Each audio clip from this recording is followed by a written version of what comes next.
नमस्कार विद्यार्थी मित्रांनो, मी तुमचे एड्युकेटर श्वेता चंदनकर तुम्हा सर्वांचे ग्लोबल ऑनलाईन मराठी या युट्यूब चॅनलवर स्वागत करते. महाराष्ट्र सेट परीक्षा 2026 यासाठी आपण प्रिपेअर करतो आहोत आणि आजच्या व्हिडिओमध्ये आपण पेपर वनचे 150+ मोस्ट एक्सपेक्टेड एमसीक्यूज पाहणार आहोत. त्यामुळे हा व्हिडिओ शेवटपर्यंत नक्की बघा. तुमचं पूर्ण सिलेबसचं इथे रिव्हिजन होणार आहे आणि एकंदरीत आपण मॅथ्स आणि सगळ्याच युनिटचं इथे क्वेश्चन्स पाहतो आहोत. त्यामुळे तुमचा खूप चांगला अभ्यास होईल आहे. आणि येस, चला तर मग सुरुवात करूया. ग्लोबल ऑनलाईन आपल्यासाठी घेऊन आले महाराष्ट्र सेट पेपर 2026 याचा क्रॅश कोर्स जो मंडे पासून सुरू होते आहे, ज्यामध्ये तुम्हाला लाईव्ह क्लास मिळणार आहे, रेकॉर्डेड लेक्चर्स मिळतील आहे, 10 युनिटचे notes, unit wise MCQs, 5000+ MCQ series, 50 अधिक मॉक टेस्ट, लास्ट 15 वर्षाची पीआयक्यू सोल्युशन, 1 वर्षाची व्हॅलिडिटी आणि याची फीज आहे 3000 रुपये. आफ्टर डिस्काउंट ती 2600 रुपये असणार आहे. जर का तुम्हाला एनरोल करायचं असेल तर तुम्ही दिलेल्या नंबरवर संपर्क करू शकता. यासोबतच आपल्याकडे पेपर 2चे पण सब्जेक्ट्स आहेत, ज्यामध्ये Marathi, history, commerce, management, computer science, education, life science, library science, chemical science, English literature, political science, economics आणि लॉ आहे. यामध्ये पेपर 1 फ्री आहे आणि कंप्लीट युनिटचे 10 युनिटचे नोट्स मिळणार आहे, 20 अधिक टेस्ट, फुल सिलेबस टेस्ट आणि 1 वर्षाची व्हॅलिडिटी आहे. याची फीज आहे 10,000 रुपये. आफ्टर डिस्काउंट ती 4,000 रुपये असणार आहे. जर का तुम्हाला एनरोल करायचं असेल तर तुम्ही दिलेल्या नंबरवर संपर्क करू शकता किंवा ग्लोबल ऑनलाईन ऍप प्ले स्टोअरवरून डाउनलोड करू शकता. चला तर मग सुरुवात करूया. येस, आपल्याला इथे नंबर सिरीज दिलेली आहे आणि ते सॉल्व्ह करायचे आहे. एकंदरीत नंबर सिरीजमध्ये बघताना आपल्याला हे बघायचं आहे की ती वाढती आहे की उतरती आहे. यामध्ये सर्वात प्रथम आपण काय करतो, ऍडिशन करतो. ओके, तर इथे पाहायला पाहायला आपण ऍडिशन करायची म्हणजे इथे 4ची वाढ होत आहे. ठीक आहे, इथे 15 मायनस 7 8ची वाढ होते. ओके, त्यानंतर 31 - 15 करायचं म्हणजे 16ची वाढ होते आणि 63 - 31 32ची वाढ होते. ओके, म्हणजे काय होतं, इंटू 2 इंटू 2 नी वाढ होते, म्हणजे 32 दुणे काहीतरी असेल. 4 6 64 म्हणजे 63 अधिक 64 किती असतात, 127. त्यामुळे आपलं उत्तर काय असणार आहे, ऑप्शन 3 असणार आहे. या व्यतिरिक्त काय कसं उत्तर येईल, तर या व्यतिरिक्त हा एक सुद्धा पॅटर्न लागतो आहे. 3 दुणे 6 अधिक 1, 7 दुणे 10 अधिक 1, 15 दुणे 10 अधिक 1, है ना, 31 इंटू 2 अधिक 1, 63 इंटू 2 अधिक 1, अशा पद्धतीचं पण लागतो आहे. ओके, आपलं उत्तर आहे ऑप्शन 3. त्यानंतर परत एक आपल्याला नंबर सिरीज दिलेली आहे, 5 11 23 47 आणि 95. ओके, यामध्ये सुद्धा आधी आपल्याला ऍडिशन करून पाहायचे आहे की किती येतं. याचं येतं 6, याचं येतं 12, याचं येतं 24 आणि याचं येतं 48. पण इथे इंटू 2 चं लागत नाही ना, 7 दुणे 12, 12 दुणे 24, पण 24 दुणे 42. यामध्ये कोणता लागतो, 5 दुणे 10 अधिक 1 11, 11 दुणे 10 अधिक 1 23, है ना, 23 दुणे 1 अधिक 47, 47 गुणिला 2 अधिक 1 95 आणि 95 गुणिला 2 अधिक 1 किती होतात, 191. त्यामुळे आपलं उत्तर काय असणार आहे, ऑप्शन 3 असणार आहे.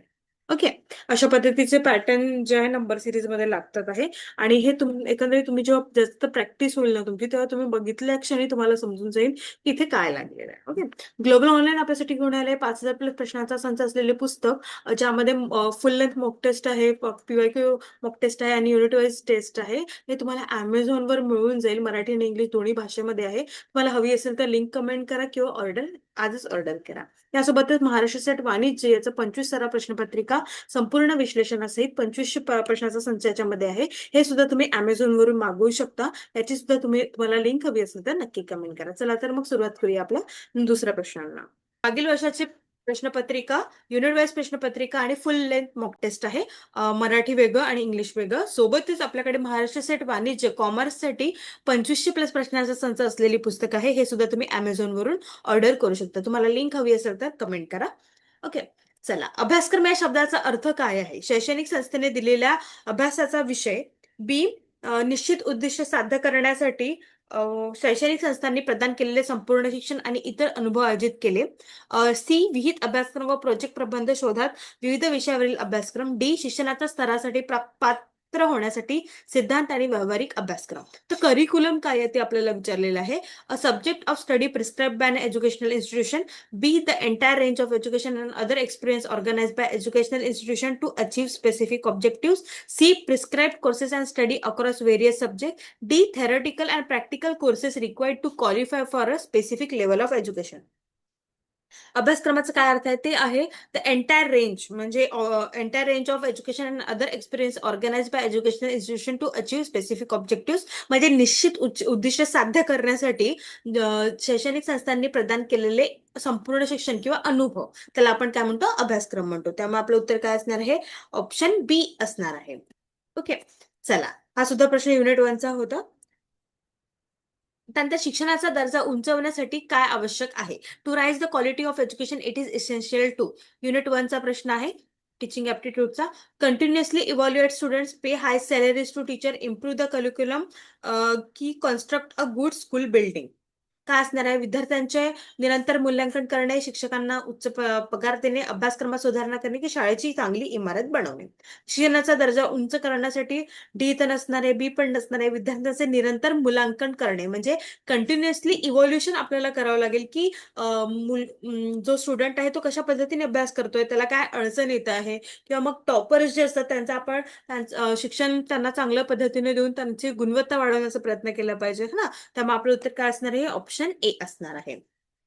राष्ट्रीय पत्रकार दिन या दिवशी साजरा केला जातो. National press day is celebrated on 16 November, 19 November, 21 November, 30 November. आता हा चालू घडामोडीवर प्रश्न आहे, त्यामुळे ते महत्वाचं ठरतो. तर राष्ट्रीय पत्रकार दिन जे आहे ते 16 नोव्हेंबरला साजरा केला जातो. त्यामुळे आपलं उत्तर काय असणार आहे, ऑप्शन ए असणार आहे. त्यानंतर ऑर्कुट याचा एक भाग आहे. Orkut is a form of interpersonal communication, mass communication, group communication, interpersonal communication. आंतरव्यक्ती संवाद, जनसंवाद, गट संप्रेषण, की परस्पर संवाद. एकंदरीत जे आहे कम्युनिकेशनचे 4 प्रकार आहेत. इंटरपर्सनल, इंट्रापर्सनल, हा इंट्रा आहे. Okay, intra. Mass communication, group communication. Interpersonal कम्युनिकेशनला आपल्याला 2 व्यक्ती लागतो संवाद करण्यासाठी. इंट्रामध्ये आपण फक्त एकच व्यक्ती स्वतःशीच आपण बोलतो. ग्रुपसाठी आपल्याला ग्रुप लागतो आणि मास कम्युनिकेशनसाठी पण ग्रुप लागतो. ओके, जनसंवाद, मास कम्युनिकेशन. तर ऑर्क्यूट काय हा एक कम्युनिकेशन करण्याचं एक काय होतं, सोशल मीडिया साईट होती ऑर्क्यूट. तर ते आहे इंटरपर्सनल कम्युनिकेशन, आंतरव्यक्ती संवाद. ठीक आहे, त्यामुळे आपलं उत्तर असणार आहे 2 व्यक्ती त्याला लागत होते, पण ऑर्क्यूटमध्ये काय होतं तर जनसंवाद जे आहे, मास कम्युनिकेशन ते होतं. त्यामुळे आपलं उत्तर असणार आहे ऑप्शन बी.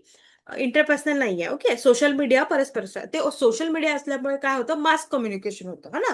त्यामुळे आपलं उत्तर असणार आहे बी. इंटरपर्सनल पण कम्युनिकेशन आहे, पण सोयीस्कर जो उत्तर आहे ते बी आहे, मास कम्युनिकेशन. ओके, हा प्रश्न आहे 4th युनिटचा कम्युनिकेशनचा. त्यानंतर समोरचा प्रश्न आहे, वर्गात चांगला संवाद साधणे ही एक नैसर्गिक क्षमता आहे. ए दिलेलं आहे. त्यानंतर कारण दिलेलं आहे, वर्गात प्रभावी अध्यापनासाठी संवाद प्रक्रियेचे ज्ञान आवश्यक असते. असर्शन काय म्हणताय, communicating well in the classroom is a natural ability, आणि रिझन म्हणते knowledge of the communication process is essential for effective teaching in the classroom. A आहे both A and R true, R is a correct expression. B आहे both A and R true, R is not a correct expression. C A true, R false, A false, R true. वर्गात चांगला संवाद साधणे ही नैसर्गिक क्षमता आहे, कारण वर्गात प्रभावी अध्यापनासाठी संवाद प्रक्रियेचे ज्ञान आवश्यक असते. तर ए तर बरोबर आहे. ए बरोबर आहे का? Communicating well in the classroom is a natural ability. Natural ability नसते, ती आपल्याला डेव्हलप करावी लागते. ओके, त्यामुळे ए जे आहे ते फॉल्स आहे, पण आर जे आहे ते करेक्ट आहे. त्यामुळे आपलं उत्तर काय असणार आहे, ऑप्शन डी असणार आहे. ओके, तर ही लॉजिकल अबिलिटीचा प्रश्न आहे ना, अशा पद्धतीचे विचारले जातात असर्शन आणि रिझनिंग मध्ये. खूपदा अशा पद्धतीचे प्रश्न आजकाल विचारले जातात आहे, त्यामुळे हे व्यवस्थित वाचायचं असर्शन वगैरे. त्यानंतर पॅराफ्रेझिंगच्या संदर्भात खालीपैकी कोणते विधान सत्य आहे ते आपल्याला विचारलंय, पुनर्कथन जे म्हणतो आपण. तर ए म्हणताय, मुळात नुकतेच जे काही सांगितले गेले त्याबद्दलची तुमची समज तुमच्या शब्दाच्या स्वतःच्या शब्दात मांडणे हेच त्याचे अभिप्रेत आहे.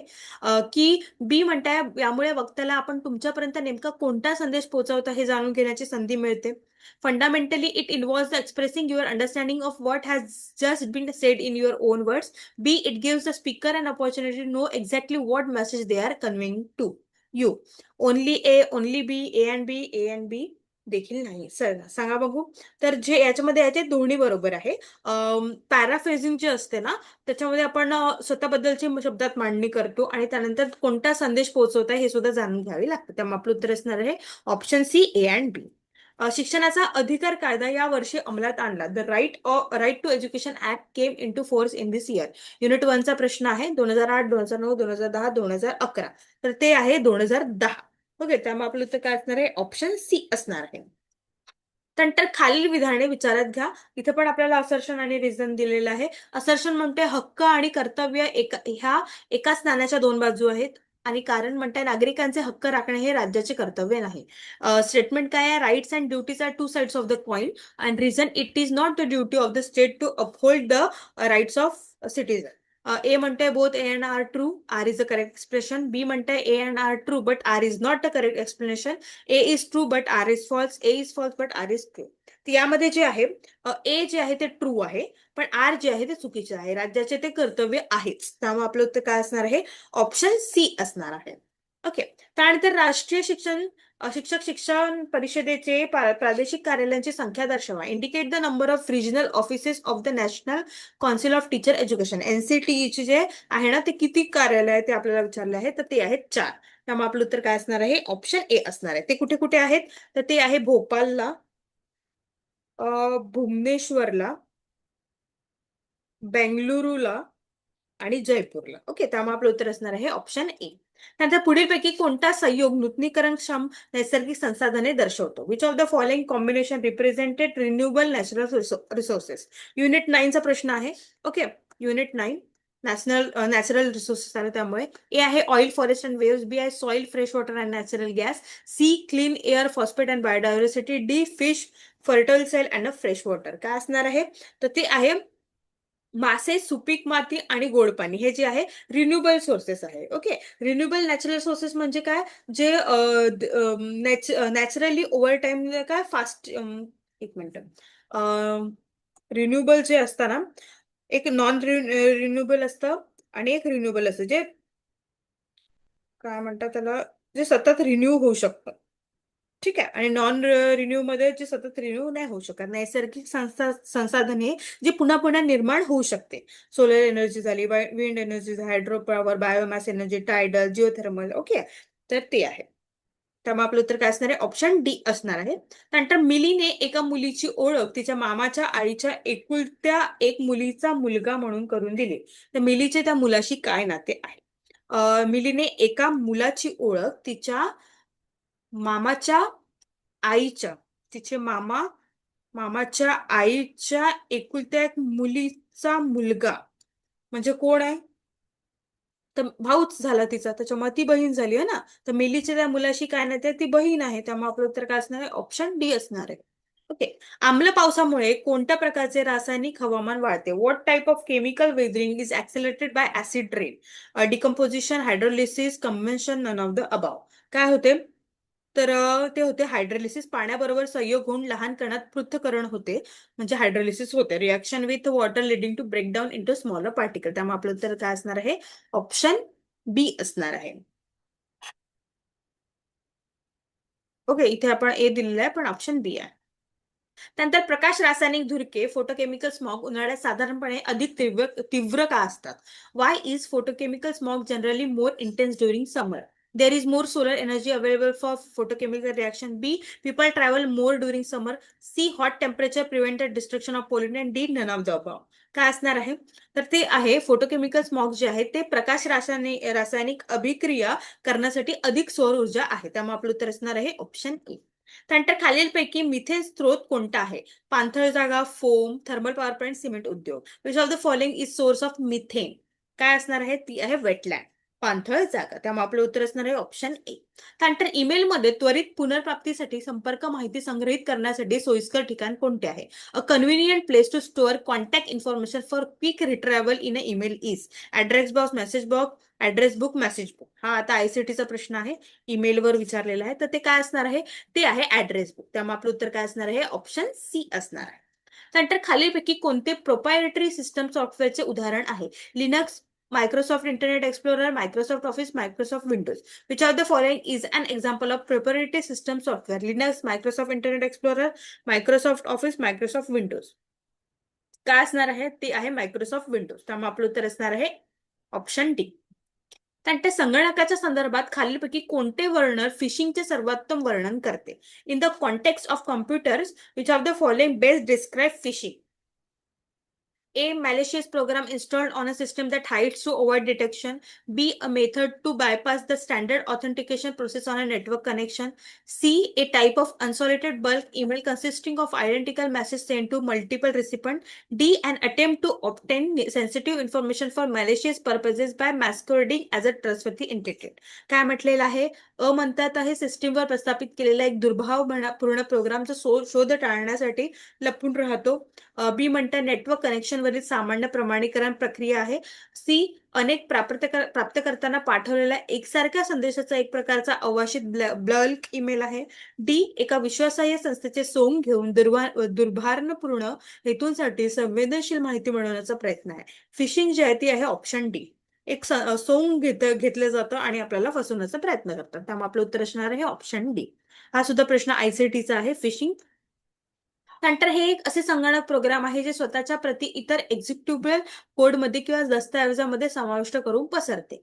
दिस is type of computer program that spread by inserting copies of itself into other executable code or document. Operating system, computer virus, firewall, antivirus. ते असणार आहे बी संगणक विषाणू म्हणजे कम्प्युटर व्हायरस. त्यानंतर भौगोलिक माहितीचे नक्षीकरण करताना खालीलपैकी कोणती प्रक्रिया ही संगणकाचे मुख्य कार्य असते? माहिती साठवणूक, माहिती दृश्यांकन, माहिती पुनर्प्राप्ती, आरेखन, माहिती संकलन. When mapping geographical information which of the following process is the computers primary function? Data storage, data visualization, data retrieval, plotting, data collection. काय असते? युनिट 9चा प्रश्न आहे हा. ते असते डेटा रिट्रॅव्हल, प्लॉटिंग, माहिती पुनर्.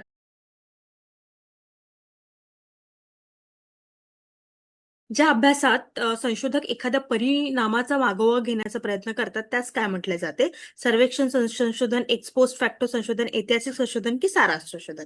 अ study in which researcher attempt to trace and effect is called survey research, ex post facto research, historical research की समरी रिसर्च.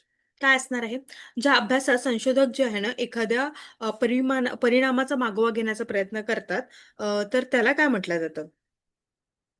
तर त्याला म्हटलं जातं x post facto research. Okay. तर एक्स पोस्ट फॅक्टो रिसर्च जे आहे ना त्याला घटना घडल्यानंतरचे जे संशोधन असतात ते त्याला म्हटलं जातं.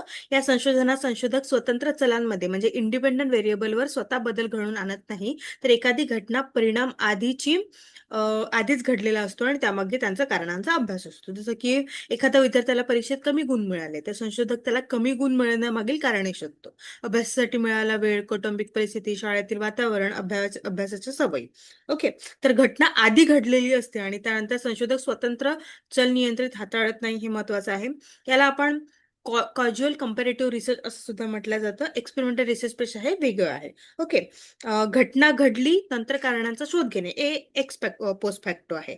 एक्सपेरिमेंटल रिसर्चमध्ये आपण संशोधक चलांमध्ये बदल करतो आणि परिणाम पाहतो. ओके. त्यामुळे आपलं उत्तर काय असणार आहे? ऑप्शन बी असणार आहे एक्स पोस्ट फॅक्टो रिसर्च.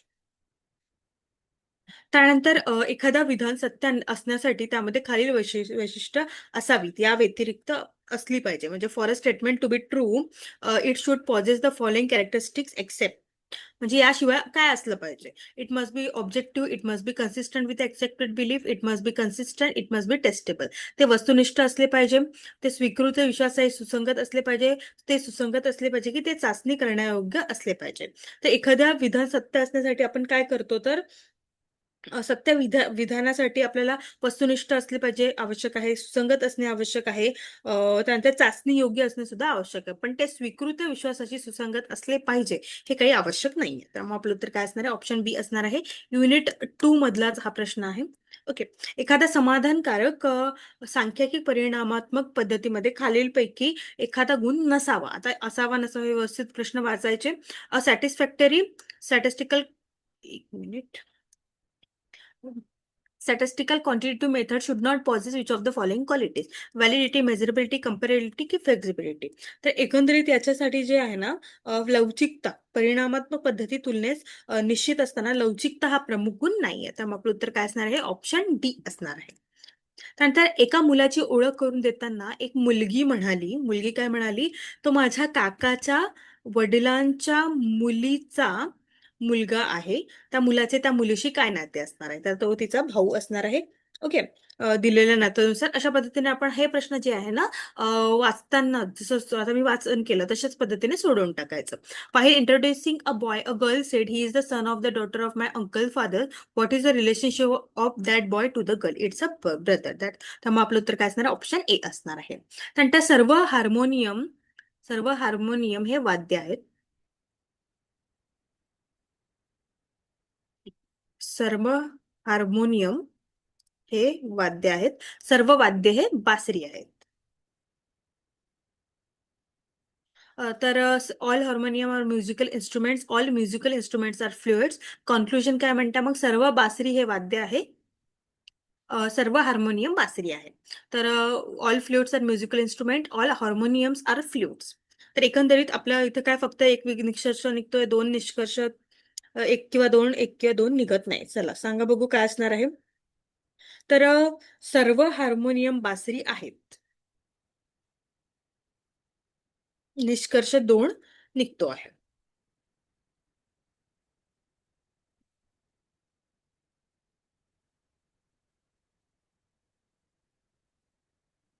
ठीक आहे. All fluids are musical instruments हे जे आहे हे उलट चाललं ना. हार्मोनियम वाद्य बासरी हे अशा पद्धतीने सरळ चाललंय. त्यामुळे आपलं उत्तर काय असणार आहे? ऑप्शन दोन असणार आहे, बी. ओके. त्यानंतर शहर ए पासून बी पर्यंतची 2 बस तिकिटे आणि शहर ए पासूनची सी पर्यंतची 3 तिकिटे यांची किंमत ₹77 आहे. परंतु शहर ए पासून बी पर्यंतची 3 तिकिटे आणि शहर ए पासून सी पर्यंतची 2 तिकिटे याची किंमत ₹73 आहे. तर शहर ए पासून बी आणि सी या शहराचे बस भाडे किती आहे? The cost of 2 bus tickets from city A to city B and 3 tickets from city A to city C is rupees 77. However, the cost of 3 tickets from city A to city B and 2 tickets from a city A to city C is a rupees 73. What are the bus fares from city A to city B and C? बघा. तर ए आणि बी चे जे ticket आहे त्याला आपण x घेऊ आणि ए आणि सी चे जे आहे ते आपण वाय घेऊ. इथे काय म्हणतात? 2 तिकिटे आहेत. 2x + 3y is equal to 77 हे आपलं पहिलं इक्वेशन. त्यानंतर दुसरं equation 3x + 2y is equal to 73. हे दुसरं इक्वेशन. पहिल्या इक्वेशनला आपल्याला इंटू 3 करायचं आहे आणि मग काय होईल? 6x + 9y is equal to 231. त्यानंतर आपल्याला दुसऱ्या इक्वेशनला इंटू 2 करायचं आहे. 6x + 4y is equal to 146. त्यानंतर आता आपल्याला इथून वजाबाकी करायची आहे. ओके. तर x तर कटूनच जाणार. 9y हे मायनस होईल. 5y is equal to 85. 231 minus 146. Okay. 85 होईल. y ची किंमत 85/5 म्हणजे y ची किंमत काय? 17 असणार आहे. ओके. त्यानंतर आता आपल्याला काय करायचं आहे? 17 हे पुटअप करायचं. कुठे? इक्वेशन 2 ला. इक्वेशन 2 काय? 3x + 2y is equal to 73 आहे. तर 3x + 2 म्हणजे 17 आणि हे 73 म्हणजे किती असणार आहे? 3x + 17 × 34 आणि 73 म्हणजे 3x is equal to 73 minus 34 म्हणजे 39. x इज इक्वल टू 39/3 म्हणजे x ची व्हॅल्यू काय असणार आहे? 13 असणार आहे. ओके. त्यामुळे ए चं हे जे आहे ते 13 आहे आणि ए टू सी हे 17 रुपये असणार आहे. त्यामुळे आपलं उत्तर काय असणार आहे? ऑप्शन बी असणार आहे. ओके. आता बघा आपण काय केलं? फक्त समीकरण केले, ते इक्वेशन्स आणले आणि त्याला फक्त पहिल्याला इंटू 3 आणि दुसऱ्याला इंटू 2 केलं आणि त्याच्यानुसार आपण ए आणि बी काढलेला आहे. ओके. चला परत सांगू का तुम्हाला? ओके. बघा इथे काय म्हणताय? आपण आधी इक्वेशन लिहून घेऊ. इकडे लिहिते. 2x + 3y is equal to 77 आणि हे इक्वेशन 1 आहे. त्यानंतर 3x + 2y is equal to 73 हे इक्वेशन 2 आहे. याला आपल्याला इंटू 3 करायचं म्हणजे 6x + 9y is equal to 231 आणि याला आपल्याला 2 करायचं म्हणजे 6x + 4y is equal to 146. ठीक आहे. 6x कटले, इथे मायनस होतं तर 5y इज इक्वल टू 85. मग y ची व्हॅल्यू येणार 17. त्यानंतर आपल्याला हे पुटअप करायचे यामध्ये. 3x + 2 17 is equal to 73. 3x + 17 म्हणजे 34 is equal to 73. 3x is equal to किती ना 39 आणि x ची व्हॅल्यू असेल 13. ओके. त्यामुळे आपलं उत्तर असणार ऑप्शन बी. त्यानंतर आता आपल्याला इथे लेटर सिरीज दिली आहे. WFBTGDQHG. ठीक आहे. इथे बघा काय झालेलं आहे, 3-3 वाढलेला आहे. ओके. यासाठी आपल्याला लेटर सिरीज जी आहे ना, ती पाठ पाहिजे. एबीसीडी जी आहे ना. येस. तर इथे आपण लिहून घेऊ की व्हॅल्यू काय आहे. डब्ल्यू ची व्हॅल्यू काय आहे. डब्ल्यू ची व्हॅल्यू आहे 23. हा, इथे -3 केलं तर टी येत आहे, त्यानंतर -3 केलं तर क्यू येत आहे. मग -3 करायचं तर किती येईल, एन येईल. ओके. त्यानंतर काय आहे, एफ मध्ये एफ जी एच हे तर सरळच आहे, त्यामुळे इथे आय येईल. ठीक आहे. त्यानंतर बी डी जी, तर बी मध्ये 2 वाढवलं 4, याच्यामध्ये पुन्हा 3 वाढवलं, त्यामुळे ते 4 वाढवलं, म्हणजे इथे किती आपल्याला 5 वाढवावे लागेल. जी मध्ये 5 वाढवलं तर किती येईल, एल. ओके. नाही, के. ओके. त्यामुळे आपलं उत्तर काय असणार आहे, ऑप्शन सी असणार आहे, NIK. ओके. चला. समोरचा प्रश्न आहे, जेव्हा एखादा भूखंड 18,700 विकला जातो, हा, तेव्हा मालकाचे 15% नुकसान होते. 15% नफा मिळवण्यासाठी तो भूखंड किती किमतीला विकावा लागेल. When a plot of land is sold for ₹18,700, the owner increase the loss of 15% at what price must the plot be sold to earn 15%. Okay. तर 15%चे नुकसान म्हणजे 85% काय आहे, CPI, म्हणजे ते त्याचे 18,700 मिळाले आहे. तर 18,700 गुणीला 100 डिवायडेड बाय 85 म्हणजे 22,000. ओके. आणि आता 15%चं काय आहे, विक्री आहे. तर 22,000 प्लस 15 इंटू 22,000 म्हणजे किती असणार, 22,000 अधिक 3,000 म्हणजे 3,300, म्हणजे 25,300 आपलं उत्तर असणार आहे, ऑप्शन थर्ड. ओके. तर आपण सरळच करू शकलो असतो. एक ट्रिक आहे याची अशी, की 15% नुकसान म्हणजे किती, 85, आणि 15% 15% जे आहे ते 115. ओके. 18,700 गुणीला 115 डिवाइड बाय 85 म्हणजे किती, 25,300. त्यामुळे आपलं उत्तर असणार आहे ऑप्शन 3. ओके. इथे ऑप्शन 3 आहे, हे नसणार आहे. त्यानंतर समोरचा प्रश्न आहे, खालीलपैकी कोणत्याला मौखिक संप्रेषण असे म्हटले जाऊ शकते. Which of the following can be termed as a oral communication. Professor Sharma delivered a lecture in the class. The signal at the cross road change from green to orange. The child was crying to get its mother's attention. D. Deepak wrote a letter for a leave application. प्राध्यापक शर्मा यांचे वर्गात व्याख्यान झाले. Cross रोडवरील signal हिरव्या ते केशरीमध्ये बदलला. आईचे लक्ष वेधण्यासाठी मूल रडत होते आणि दीपकने रजेच्या अर्जासाठी पत्र लिहिले. तर मौखिक संप्रेषण जे आहे ते कोणत्या याच्यामध्ये दिसत आहे ते आपल्याला विचारलेलं आहे. ठीक आहे. तर व्याख्यान जे आहे ना ते मौखिक संप्रेषण आहे, ओरल कम्युनिकेशन. त्यामुळे आपलं उत्तर काय असणार आहे, ऑप्शन ए असणार आहे. हे युनिट 4 मधला प्रश्न आहे, कम्युनिकेशन. त्यानंतर आपल्याला इथे काय दिलेलं आहे, नंबर सिरीज दिलेली आहे आणि त्याबद्दल विचारलेलं गेलेलं आहे. ओके. वाहतूक सिग्नल जे होतं ना मागचं, ते दृश्य आणि अशाब्दिक होतं. मूल रडते ते सुद्धा अशाब्दिक आहे आणि पत्र हे लिखित असते. ओके. त्यानंतर आता आपल्याला हे दिलेलं आहे, 8, 24, 12x, 18, 54. 8 त्रिक 24, 18 त्रिक 54. आता हे काय झालेलं आहे, डिवाइड बाय 2 केलेलं आहे, 12. मग इथे काय येईल, 36 येईल. हा, ऑप्शन सी असणार आहे. खूप सोपी असते ते. ओके. त्यानंतर एक माणूस 2.5 तासात 20 किलोमीटर अंतर पार करतो. 9 तासात त्याने कापलेलं अंतर शोधा. A man covers a distance of 20 kilometre in 2.5 hour. Find the distance covered by him in 9. Okay. तर चला, 8 तासात तो पूर्ण करतो म्हणजे 40 kilometre. Okay.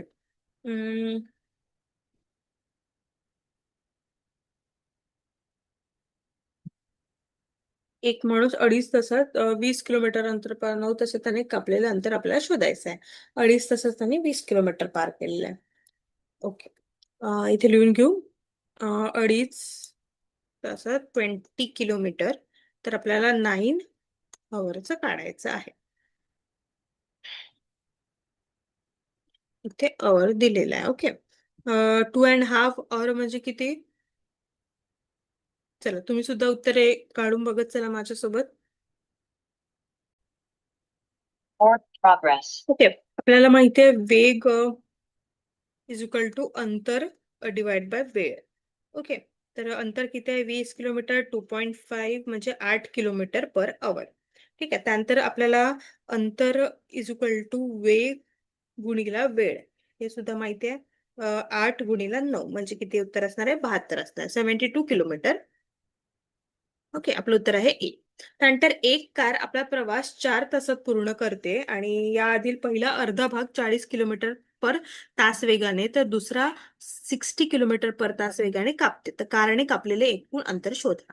A car completes it's journey in 4 hours. It covers the first half at a speed of 40 kilometre per our and the second half at a speed of 60 kilometre per our. Find the total distance covered by the car. ते आपल्याला कारचं जे आहे ते total distance इथे विचारलेलं आहे की त्यांनी किती कव्हर केलेलं आहे. ओके, तर 8 तासात करते. पहिले 4 तास is equal to 40 kilometre per hour आणि म्हणजे 40 गुणिला 4 म्हणजे किती? 160 किलोमीटर आणि दुसरे 4 किलोमीटर 60. त्यामुळे 60 गुणिला 4 म्हणजे किती? 240. त्यामुळे 160 + 240 म्हणजे 400 किलोमीटर असणार आहे. त्यामुळे आपलं उत्तर असणार आहे ऑप्शन सी. नंतर which of the following methods is best suited to show on a map the types of crop being grown in the region. खालीलपैकी कोणती पद्धत एखाद्या प्रदेशात कोणत्या प्रकारची पिकं घेतली जात आहे हे नकाशावर दाखवण्यासाठी सर्वात योग्य आहे. Which of the following methods is best suited to show on a map to types of crops being grown in the region. चला सांगा बघू. तर ती असणार आहे क्रोक्रोमॅटिक. बी जे आहे ते असणार आहे. क्रोप्लेट जे आहे ती प्रमाणात्मक सांख्यिक मूल्य आहे. क्रोक्रोमॅटिक विविध प्रकारची श्रेणी आहे आणि आयसोप्लेट हे समान मूल्यांचं रेशो आहे. ठीक आहे, त्यामुळे आपलं उत्तर काय असणार आहे? हे क्वालिटेटिव्हचं पार्ट आहे, कॅटेगोरियल डेटा. युनिट 2 चा प्रश्न आहे हा.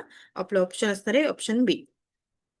त्यानंतर एका विशिष्ट सांकेतिक भाषेत FHQK याचा अर्थ गर्ल असा होतो. तर त्याच भाषेत वुमेन कसे लिहिले जाणार? ओके, तर आता गर्ल GH, FEFGH म्हणजे +1 I, QR KL म्हणजे 1 वाढलेला आहे. XPNF आणि O. त्यामुळे आपलं उत्तर काय असणार आहे? ऑप्शन सी असणार आहे. इतके सोपे प्रश्न आपल्याला रिझनिंग मध्ये विचारले जातात. ओके, खाली दिलेल्या विधानावर आधारित खालीलपैकी कोणता निष्कर्ष तार्किकदृष्ट्या वैध आहे? विधान: बहुतेक भारतीय राज्ये स्वातंत्र्यापूर्वी अस्तित्वात होती. निष्कर्ष: काही भारतीय राज्ये स्वातंत्र्यपूर्वी अस्तित्वात होती. सर्व भारतीय राज्ये स्वातंत्र्यपूर्वी अस्तित्वात नव्हती. आपल्याला स्टेटमेंट दिल्या most Indian state existed before independence. Conclusion काय म्हणताय? Some Indian states existed before independence. Not all Indian state existed before independence. तर आपलं उत्तर काय असणार आहे? ऑप्शन ए असणार आहे. Okay, some Indian state existed before independence. त्यानंतर आता परत आपल्याला अक्षर सिरीज दिलेली आहे BRU आणि NQV. तर AST B2 हे कशाला असायला हवे? त्यामधला आपल्याला संबंध शोधायचा आहे. A आणि B +1 आहे. ओके, त्यानंतर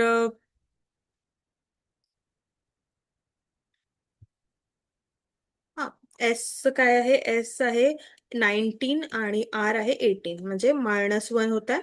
ओके, -1 आणि T आहे 20 आणि U आहे 21 म्हणजे +1 होत आहे. ओके, तर इथे आपल्याला +1 करून O करता येईल. Q चं मायनस करून R, सॉरी P आणि V चं काय येणार? W. OPV OPW अशा पद्धतीचं उत्तर येणार आहे. Okay, yes. त्यानंतर पॅन जे आहे आणि PAR 35 असे लिहिले जाते. तर पॅट आपल्याला लिहायचं आहे. चला सांगा बघू कशा पद्धतीने लिहितात. तुम्ही सुद्धा माझ्या सोबत हे सॉल्व्ह करत जा. ओके, पॅनचं 16, 1 आणि 14 याचं होतं 31. याचं 31 असलं पाहिजे. हे आहे 35. आता पॅट लिहायचं आपल्याला 16, 1 आणि 20 म्हणजे 37 असणार आहे. आपलं ऑप्शन आहे ऑप्शन बी. Okay, yes. सर्व पुरुष नश्वर आहेत. काही पुरुष नश्वर आहेत. कोणीही मनुष्य नश्वर नाही. काही पुरुष नश्वर नाही. फ्रॉम आपल्याला 4 स्टेटमेंट दिलेलं आहे. त्यामध्ये म्हणते all men are mortal, some men are mortal, no men is mortal, some men are not mortal. चला सांगा बघू काय असणार आहे. तर ऑल मेन आर मॉर्टल हे बरोबर आहे. त्यानंतर नो मेन इज मॉर्टल हे कशा पद्धतीचं आहे. दोन्ही खोटे असू असतात. दोन्ही खरे असू शकत नाही, परंतु दोन्ही खोटे सुद्धा असू शकतात. त्या त्यामुळे आपलं उत्तर काय असणार. ऑप्शन 1 असणार आहे. सी असणार आहे. Okay. Can not both be true but can both be false. म्हणजे दोघेही सोबत सत्य नाही राहू शकणार, पण दोन्ही फॉल्स राहू शकतात. ते आपल्याला विचारलं आहे या स्टेटमेंटमध्ये. आणि अशा पद्धतीचे प्रश्न आता नेहमी विचारले जातात. ठीक आहे. त्यामुळे थोडे प्रश्न व्यवस्थित वाचायचे.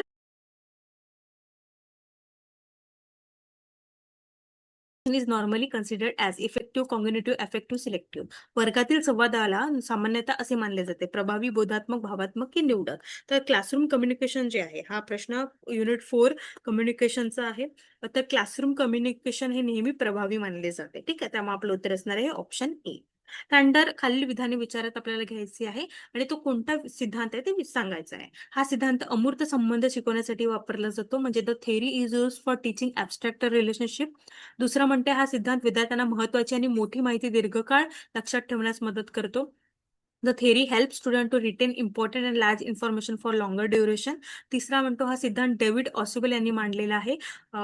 Theory was discovered by David Ausubel. तर कोणता सिद्धांत असणार आहे हा. Theory of mastery learning, theory of receptive learning, theory of social learning, theory of discovery learning. काय असणार आहे. Theory of receptive learning. ठीक आहे. त्यामुळे आपलं उत्तर असणार आहे ऑप्शन बी. ग्लोबल ऑनलाईन आपल्यासाठी घेऊन आले 5,000 प्लस प्लस प्रश्नांचा संच असलेली पुस्तक जे अमेझॉनवर अवेलेबल आहे. मराठी आणि इंग्लिश दोन्ही भाषेमध्ये. अमेझॉनवरून तुम्ही ते मागवू शकता. यामध्ये बघा मागील वर्षाच्या प्रश्नपत्रिका आहे, युनिट वाईज प्रश्नपत्रिका आणि फुल लेंथ मॉक टेस्ट आहे. सोबतच महाराष्ट्र सेट वाणिज्य कॉमर्सच्या 25 सराव प्रश्नपत्रिका असलेलं पुस्तक आपल्यासाठी अवेलेबल आहे. ते सुद्धा तुम्ही ऑर्डर करू शकता. तुम्हाला लिंक हवी असेल तर नक्की कमेंट करा. चला. Which of the following can B defined as the main attributes of research. संशोधनाचे मुख्य वैशिष्ट्य म्हणून खालीलपैकी कशाची व्याख्या केली जाऊ शकते. विश्वसनीयता, रिअलेबिलिटी, वैधता, व्हॅलिडिटी, वस्तुनिष्ठता, ऑब्जेक्टिव्हिटी, व्यक्तिनिष्ठता, सब्जेक्टिव्हिटी, अंतर्ज्ञान, इंट्युशन.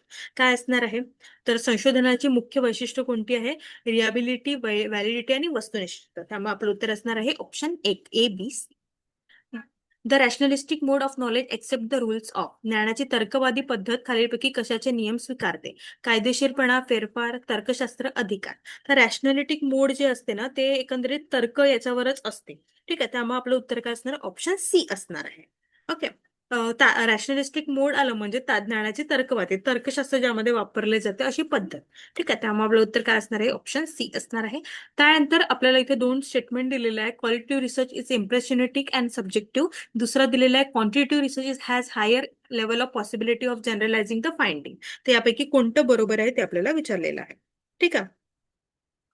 आणि हा रिसर्च युनिट 2 चा प्रश्न आहे. रिसर्च ॲप्टिट्यूडचा. गुणात्मक संशोधन हे ठसा आधारित आणि व्यक्तिनिष्ठ असते. संख्यात्मक संशोधनामध्ये निष्कर्ष सामान्यीकृत करण्याची शक्यता अधिक असते. तर एकंदरीत जे आहे ना याचं उत्तर काय असणार आहे. Qualitative research both 1 and 2 true अशा पद्धतीचे. त्यामुळे आपलं उत्तर असणार ऑप्शन 1. आता मी तुम्हाला क्वांटिटेटिव्ह आणि क्वालिटेटिव्ह मध्ये थोडं फरक सांगते. क्वालिटेटिव्ह जे आहे ते गुण, अनुभव, विचार, भावना यावर असते. ठीक आहे. क्वालिटेटिव्ह आणि क्वांटिटेटिव्ह जे आहे ते नंबरिंग असते. ठीक आहे. इथे वर्णात्मक असतं सगळं वर्णात्मक. त्यानंतर इथे नंबर असते, इथे ओपिनियन असतात. इथे वाय आणि हाऊ समजून घेणे असते. इथे हाऊ मच विचारलं जातं. 1 किलो पाहिजे, 2 किलो पाहिजे है ना क्वांटिटेटिव्ह मध्ये क्वांटिटी. त्यानंतर इथे सर्वे येतो आणि इथे येते इंटरव्ह्यू. कुठे क्वालिटेटिव्ह मध्ये इंटरव्ह्यू येतं. त्यानंतर आपण तुलना करतो शक्यतो तुलना ऑब्जेक्टिव्ह मध्ये आणि इथे सब्जेक्टिव्ह मध्ये क्वालिटेटिव्ह मध्ये. ओके. अशा पद्धतीने हे आहे. तर क्वालिटेटिव्ह म्हटलं तर नेहमी क्वालिटी गुण वर्ड्स याच्यावर भर द्यायचं आणि क्वांटिटेटिव्ह म्हटलं तर प्रमाण. ठीक आहे. नंबर्सवर क्वांटिटीवर भर द्यायचं. त्यानंतर which of the following point is a significant for a research methodology that is wide term. Theoretical perspective of or orientation to guide research and logic of inquiry. 2 tools and techniques of data collection. 3 methods of data analysis. 4 only deductive method. संशोधन पद्धतीशास्त्र ही एक व्यापक संज्ञा आहे. त्यामध्ये खालीलपैकी काय काय येतं. संशोधनाला दिशा देणारे सैद्धांतिक दृष्टिकोन किंवा अभिमुक्तता आणि चौकशीचा तर्क. माहिती संकलनाची साधने आणि तंत्रे. 3 माहिती विश्लेषणाच्या पद्धती. केवळ निगमन पद्धती. काय असणार आहे. तर रिसर्च मेथोडॉलॉजीमध्ये जे आहे ना, ते रिसर्च मेथोडॉलॉजीमध्ये थेरटिकल पर्स्पेक्टिव्ह, डेटा कलेक्शन आणि डेटा अनालिसिस अशा पद्धतीचं येतं. त्यामुळे आपलं उत्तर काय असणार आहे? ऑप्शन 1, 2, 3 असणार आहे. फक्त निगमन पद्धती डिडक्टिव्ह मेथड ही येत नाही. म्हणजे दोन्ही येतं, पण ही सध्या तरी नसणार आहे. ठीक आहे. समोरचा प्रश्न आहे, the ability to communicate effectively, प्रभावीपणे संवाद साधण्याची क्षमता. युनिट 4 चा प्रश्न आहे, कम्युनिकेशन. एक, केवळ शिक्षणाची पातळी संवादात योगदान देऊ शकते. बी, संवाद हे केवळ एक नैसर्गिक कौशल्य आहे जे शिकता येत नाही. संवाद पूर्णपणे तंत्रज्ञानावर आधारित झाला आहे. हे कौशल्य आयुष्याच्या विविध टप्प्यावर आत्मसात केले जाऊ शकते. The education level only can make a contribution towards communication. B, communication is only a natural talent that cannot be learned. C, communication has become absolutely technology oriented. D, this skill can be acquired during a different phases of life. तर हे जे आहे ना, यामध्ये आपण this skill can be acquired during different phases of life. Ability जी आहे कम्युनिकेशनची, आपण प्रत्येकच टप्प्यांवर ते आत्मसात करू शकतो. पण इफेक्टिव्ह कम्युनिकेशन ही जी आहे ना, ही विकसित करता येते. ठीक आहे. हे विकसित करता येणारी स्किल आहे. त्यामुळे आपलं उत्तर असणार आहे ऑप्शन डी. त्यानंतर when a group agrees to support and commit to the decision of a group they have reach, जेव्हा एखादा गट गटाच्या निर्णयाला पाठिंबा देण्यास आणि त्याची अंमलबजावणी करण्यास सहमत होतो, तेव्हा ते कशापर्यंत पोहोचवले जाते? जनगणना, सोल्युशन, सर्वसंमती, विश्लेषण. तर एकंदरीत हे जे आहे ना, समूहाने निर्णयाला जेव्हा संमती देतात तेव्हा त्याला कन्सेन्सस म्हणतात, सर्वसंमती असते. त्यामुळे आपलं उत्तर काय असणार आहे? ऑप्शन सी असणार आहे. त्यानंतर two way communication becomes effective, द्विमार्गी संवाद प्रभावी होतो केव्हा? बोलणाऱ्या व्यक्तीच्या डोळ्यांवर लक्ष केंद्रित करणे, नजर मिळवणे, देहबोलीचे निरीक्षण करणे, सोशल मीडियावरील टिप्पण्या, प्रश्न विचारणे, आशयाच्या संवाद स्वतःच्या शब्दात पुनर्कथन करणे. टू वे कम्युनिकेशन जे आहे ना, त्यामध्ये एकंदरीत 6 ही गोष्टी खूप महत्वाच्या आहेत. त्यामुळे आपलं उत्तर काय असणार आहे? ऑप्शन बी असणार आहे. ओके. युनिट 4 चा प्रश्न आहे आणि नेहमी one way communication, to way communication प्रश्न विचारला जातो. ठीक आहे. हे इम्पॉर्टंट टॉपिक आहे. त्यानंतर इफेक्टिव्ह कम्युनिकेशन पण यातला खूप महत्वाचा टॉपिक आहे. Effective communication take place when the source is attractive, authoritative, the message design in corporate audience. C, modern communication technology are use. D, receivers are passive component. प्रभावी संवाद तेव्हा होतो जेव्हा माहितीचा स्रोत आकर्षक आणि अधिकारवाणीने बोलणारा असतो. बी, संदेशाच्या रचनेत श्रोत्यांच्या, प्रेक्षकांचा विचार केला जातो. सी, आधुनिक संवाद तंत्रांचा वापर केला जातो. डी, संदेश प्राप्त करणारे निष्क्रिय घटक असतात. काय असणार आहे? इफेक्टिव्ह कम्युनिकेशन जे आहे ना, यामध्ये संदेशाच्या रचनात श्रोत्या आणि प्रेक्षकांचा विचार केला जातो. त्यामुळे आपलं उत्तर काय असणार आहे? ऑप्शन बी असणार आहे. ओके. आता इथे आपल्याला नंबर सिरीज दिलेली आहे आणि ही कशी सॉल्व्ह करायची ते आपल्याला बघायची आहे. ओके. आधी नंबर सिरीज लिहून घ्या. 0, 2, 6, 12, 20, 30, डॅश आणि इथे 56 अशा पद्धतीचं आहे. तर चला सांगा बघू.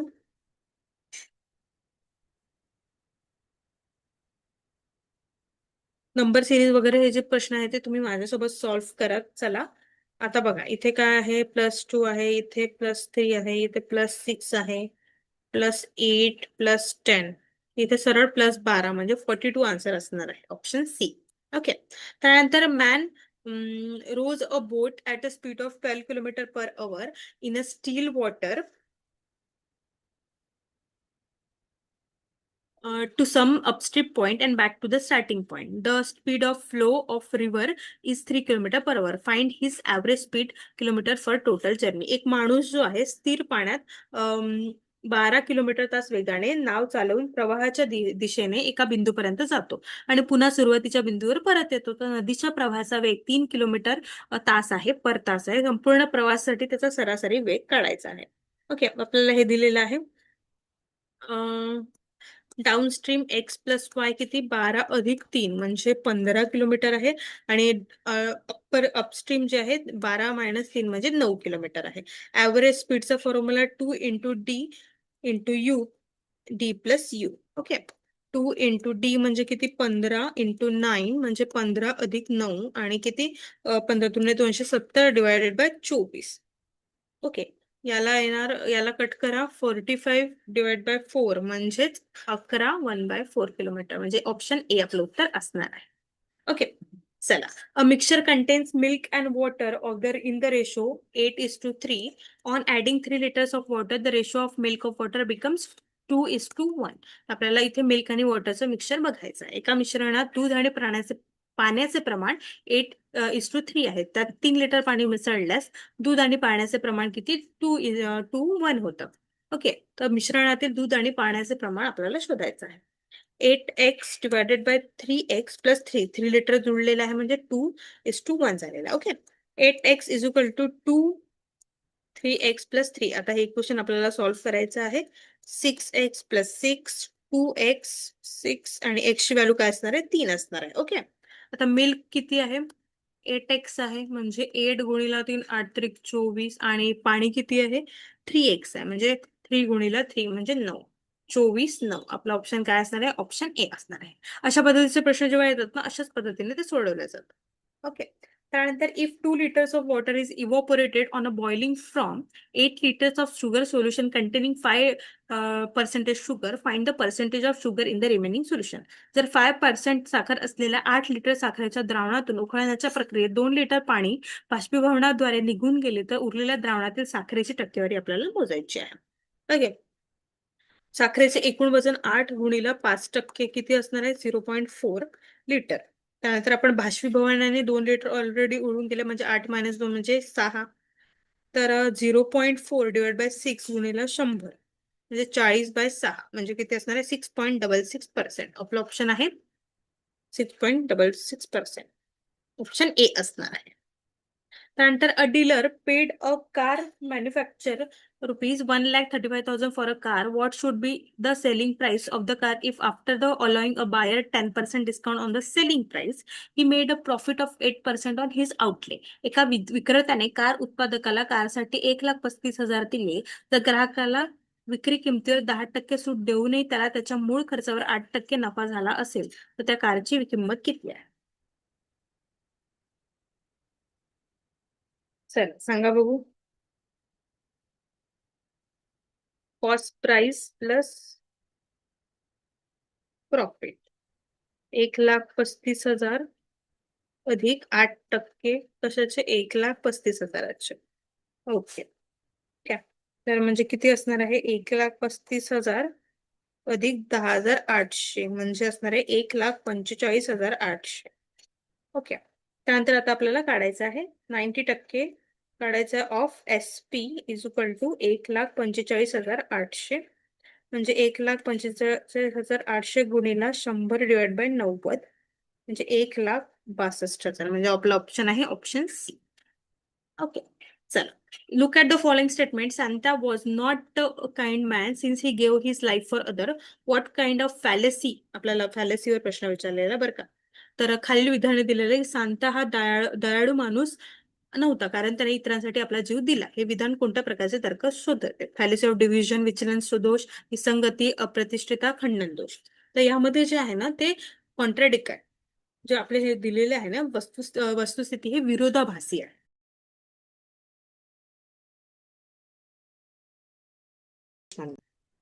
Look at the following statement. Santa was not a kind man since he gave his life for others. What kind of fallacy does it indicate? Santa हा दयाळू माणूस नव्हता कारण त्याने इतरांसाठी आपला जीव दिला आहे. कोणत्या प्रकारची फॅलेसी आहे? विचलन दोष, विसंगती दोष, अप्रतिष्ठेचा दोष, खंडनाचा दोष. Fallacy of deviation, contraction, unestablishment, rebuttal. चला सांगा बघू. तर हे काय असणार आहे?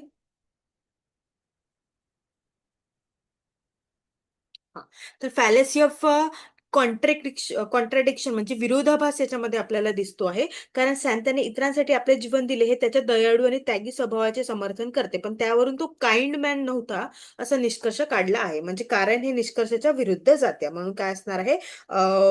फॅलेसी ऑफ कॉन्ट्रडिक्शन असणार आहे. ओके, त्यामुळे आपलं उत्तर आहे ऑप्शन बी म्हणजे विसंगतीचा दोष. त्यानंतर फॅलेसी ऑफ डेव्हिएशन जे असतं ते काय आहे ते आपण बघणार आहोत.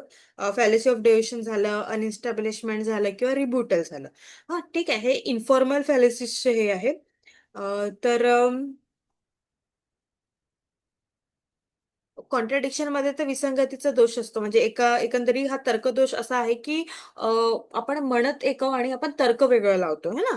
ठीक आहे, आता फॅलेसी ऑफ डेव्हिएशन मध्ये आपल्याला मुद्द्यापासून लक्ष विचलित करून दुसऱ्या मुद्द्याकडे वळणे हे त्याचं आहे. म्हणजे प्रश्न काहीतरी विचारलाय तर प्रश्न पण उत्तर न देता वेगळ्याच मुद्द्यावर बोलणे हे काय फॅलेसी ऑफ डेव्हिएशन आहे. ठीक आहे, त्यानंतर फॅलेसी ऑफ डेव्हिएशन मध्ये काय काय येतं? एकंदरीत आपण अशा पद्धतीने लक्षात ठेवू शकतो की क्वेश्चन मुख्य मुद्दा जो आहे तो त्याला विसरून त्या सगळं आपण सांगता येतं. त्यानंतर येतं फॅलेसी ऑफ अनइस्टॅब्लिशमेंट. त्यामध्ये आपल्याला जेव्हा अनुमानामध्ये दिलेला हेतू सिद्ध झालेला नसतो तेव्हा फॅलेसी ऑफ इस्टॅब्लिश म्हणतात आहे. ठीक आहे. पर्वतावर अग्नी आहे कारण तो धुराचा आहे. समजा समजा त्या पर्वतावर धूरच आहे, हे सिद्ध झालेलं नाही तर धूर हा हेतू आहे. ओके. म्हणजे रिझनच प्रूव्ह झाला नाही तर ते काय होईल, असिद्ध होईल. है ना. त्यामुळे त्याला काय म्हटलं जाते, फॅलेसी ऑफ अनइस्टॅब्लिशमेंट. आणि त्यानंतर फॅलेसी ऑफ रिब्युटल आता आपण पाहणार आहोत. तर इस्टॅब्लिश मध्ये आपल्याला हे करायचं आहे की असिद्ध असते त्यामध्ये. ओके. एक एक नोट करून तुम्ही ठेवू शकता. त्यानंतर येते फॅलेसी ऑफ रिब्युटल, खंडनातील तर्कदोष. जेव्हा एखाद्या व्यक्तीच्या मूळ युक्तिवादाचे योग्य खंडन न करता त्याच्या म्हणण्याचा वेगळाच आणि चुकीचा अर्थ लावला जातो. ठीक आहे.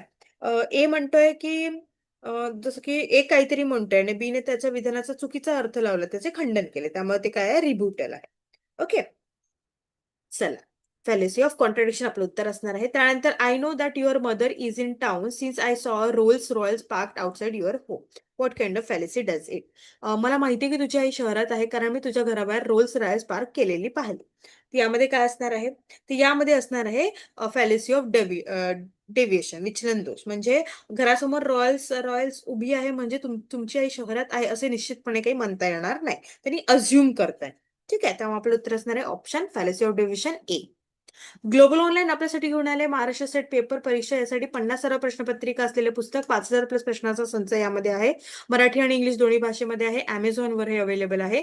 यामध्ये बघा मागील वर्षाच्या प्रश्नपत्रिका, युनिट वाईज प्रश्नपत्रिका आणि संपूर्ण अभ्यासक्रमावर आधारित प्रश्नपत्रिका आहे. ते तुम्ही ऑर्डर करू शकता. तुम्हाला लिंक हवी असेल तर नक्की कमेंट करा. सोबतच महाराष्ट्र सेट कॉमर्ससाठी, वाणिज्यासाठी आपल्याकडे मॉक टेस्टचे पुस्तक आहे. 2500 प्लस प्रश्नाचे संच याच्यामध्ये आहे. हे सुद्धा तुम्ही वरून ऑर्डर करू शकता. कॉमर्सची हवी असेल तर लिंक कॉमर्स असं तुम्ही सांगू शकता. ओके. चला.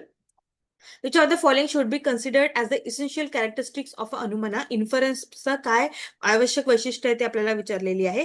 Fire is inferred on the hill where smoke is perceived in it is called pakshadharmata. डोंगरावर धूर दिसल्यामुळे तिथे अग्नीचे अनुमान केले आहे त्याला आपण पक्षधर्मता म्हणतात. Wien the universal relation between fire and smoke is non it is called व्याप्ती. जेव्हा अग्नी आणि धूर यांच्यातील सार्वत्रिक संबंध ज्ञात असतो तेव्हा त्याला व्याप्ती म्हणतात. 3 anumiti arises without the existence of the anuman. म्हणजे हेतू आणि सध्या यांचा सह अस्तित्वाशिवाय अनुमिती निर्माण होते. यापैकी कोणतं बरोबर आहे ते आपल्याला विचारलेलं आहे. तर एकंदरीत धूर जो आहे, डोंगरावर धूर दिसल्यामुळे तिथे अग्नीचे अनुमान केले जाते, हे बरोबर आहे. त्यानंतर अग्नी आणि धूर हे सार्वत्रिक संबंध ज्ञात आहे त्यामुळे त्याला व्याप्ती असे म्हटलं जातं. हेतू आणि साध्य हे अनुमिती हे रॉंग आहे. ठीक आहे. त्यामुळे आपलं उत्तर काय असणार आहे? ऑप्शन सी असणार आहे, बोथ 1 and 2. ओके. येस. समोरचा प्रश्न आहे, विधान दिलंय बहुतेक भारतीय राज्य स्वातंत्र्यापूर्वी अस्तित्वात होती. निष्कर्ष 1 म्हणते काही भारतीय राज्य स्वातंत्र्यापूर्वी अस्तित्वात होती आणि निष्कर्ष 2 म्हणते सर्व भारतीय राज्य स्वातंत्र्यापूर्वी अस्तित्वात नव्हती.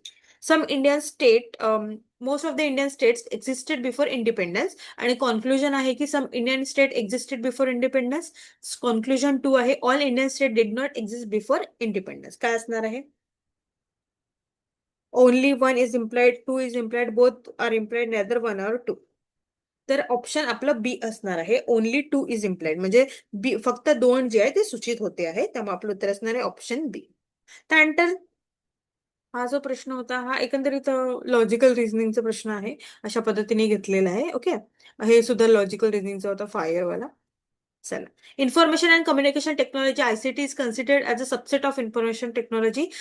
2 म्हणतोय the right to use is a piece of software that it is term as copyright. Which of the over mention statement is correct. यापैकी कोणते स्टेटमेंट करेक्ट आहे ते आपल्याला विचारलं आहे. युनिट 8 चा प्रश्न आहे आयसीटीचा. काय म्हणताय, माहिती आणि संप्रेषण तंत्रज्ञान हे माहिती तंत्रज्ञानाचा एक उपसंच मानले जाते. 2 म्हणताय वापर करण्याचा अधिकार म्हणजे कॉपीराईट. तर यापैकी कोणतं बरोबर आहे ते आपल्याला विचारलं आहे. आयसीटी हे ना सबसेट नाही आहे आयटीचं, आणि right to use software copyright नसतो. त्यामुळे आपलं उत्तर असणार आहे नायदर 1 nor 2. दोन्ही विधाने चुकीचे असणार आहे. ओके. सॉफ्टवेअर वापरण्याचा अधिकार म्हणजे लायसन्स आहे ना. कॉपीराईट म्हणजे सॉफ्टवेअरच्या निर्मितीवर बौद्धिक कायदेशीर हक्क.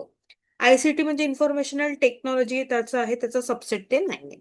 आपलं उत्तर असणार आहे ऑप्शन बी. त्यानंतर as per UNESCO which of the following can be taken as a sequence of understanding ICT in education. युनेस्कोनुसार शिक्षणातील आयसीटी समजून घेणे याचा क्रम खालीलपैकी कोणता असू शकतो? धोरण समजून घेणे, धोरणाची अंमलबजावणी, धोरणातील नाविन्य, धोरणाची अंमलबजावणी, धोरण समजून घेणे, धोरणातील नाविन्य, सी धोरणातील नाविन्य, धोरणाची अंमलबजावणी, धोरण समजून घेणे, डी धोरणातील नाविन्य, धोरण समजून घेणे, धोरणाची अंमलबजावणी. Policy understanding, policy application, policy innovation, policy application understanding innovation, त्यानंतर innovation application understanding, innovation understanding application. काय असणार आहे? पॉलिसी आपल्याला आधी अंडरस्टँड करावी लागेल, मग अप्लिकेशन करावं लागेल, मग इनोव्हेशन. त्यामुळे आपलं उत्तर असणार आहे ऑप्शन ए. ओके. त्यानंतर which of the following programming language is widely used in computer science, engineering and also business. खालीलपैकी कोणती प्रोग्रामिंग भाषा संगणक विज्ञान, अभियांत्रिका आणि व्यवसाय या क्षेत्रात मोठ्या प्रमाणात वापरली जाते? COBOL, Pascal, Fortran, Lisp.